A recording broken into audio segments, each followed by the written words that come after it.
ఛత్తీస్గఢ్లో ఒక స్టీల్ ప్లాంట్లో చిమ్నీ కూలిన ఘోర ప్రమాదంలో 8 మంది కార్మికులు చనిపోయిన ఘటన చోటు చేసుకుంది. ఛత్తీస్గఢ్లో ఈ ఘోర ప్రమాదం జరిగింది. మంగేలి జిల్లా సరాగావ్ ప్రాంతంలో చిమ్నీ కుప్పకూలిపోయింది. ఒక స్టీల్ ప్లాంట్లో ఉన్న చిమ్నీ అది ఒక్కసారిగా కుప్పకూలిపోవడంతో దాని కింద చాలామంది కార్మికులు చిక్కుకుపోయారు. సుమారు 8 మంది కార్మికులు చనిపోయారు. పెద్ద శబ్దంతో ఒక్కసారిగా అక్కడ కార్మికులు పనిచేస్తున్న సమయంలో అది కూలిపోవడంతో ఆ కూలిపోయిన వెంటనే సహాయక చర్యలు ప్రారంభించడానికి కూడా కొంత కష్టసాధ్యమైన పరిస్థితి నెలకొంది. ఎందుకంటే ఆ వేడిగా ఉంటుంది. బాయిలర్ నుంచి కానీ ఫర్నేస్ నుంచి కానీ వేడి వాయువులన్నీ బయటికి వెళ్ళిపోవటానికి ఈ చిమ్నీని నిర్మిస్తారు.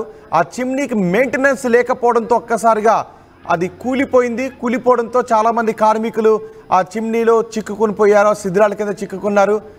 8 మంది కార్మికులు అక్కడికక్కడే చనిపోయారు. గాయపడ్డ వారిని ఆసుపత్రికి తరలించారు. ఆసుపత్రిలో కొంతమంది పరిస్థితి విషమంగా ఉన్నట్టుగా తెలుస్తోంది. ప్రమాదంలోనే 8 మంది చనిపోయారు. ప్రమాదం జరిగిన సమయంలో ఆ ఫ్యాక్టరీలో 100 మందికి పైగా కార్మికులు పనిచేస్తున్నట్టుగా తెలుస్తోంది.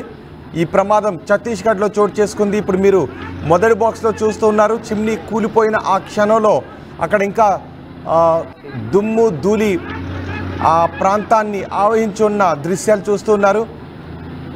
రెండో బాక్స్లో కూడా చిమ్నీ కూలుతున్న సందర్భంలో కూలిపోయిన తర్వాత అక్కడికి భారీ క్రేన్లను రప్పించి సహాయక చర్యలను ప్రారంభించారు. శిథిరాలను తొలగించి ఆ శిథిరాల కింద చిక్కుకున్న కార్మికులను రెస్క్యూ చేయడానికి చాలా సమయమే పట్టింది. ఒక్కసారిగా అధికారులందరూ అక్కడికి చేరుకున్నారు. కార్మికులంతా భయభ్రాంతులకు గురై అటు పరుగులు తీశారు. చూడొచ్చు మనం రెండో బాక్స్లో కూడా